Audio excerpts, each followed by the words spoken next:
रुपये पाव मिर्चा दियो दादा। 15 रुपये पाव 10 रुपये पूरी। 15 रुपये पाव 10 रुपये पूरी। का दादा? 15 रुपये पाव। का 15 रुपये पाव। अच्छा 5 रुपये पाव। कैसे सुना था? फिर से बताओ, फिर से बतावा।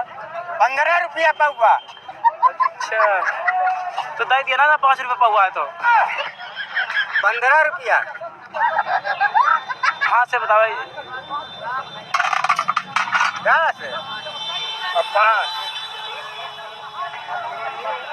हाँ तो 5 रुपये पाव बोल रहे हैं। ये का देखा क्या है? एक बार फिर से बताओ दोनों। 15 रुपया पाव। तो दादा 5 रुपये पाव है तो दे दीजिए ना। 5 करें ना। एक ले ले 10 का। चले यार टूट के दिमाग खराब करे। कै रुपये पाव मिर्चा दिया दादा? 15 रुपये पाव।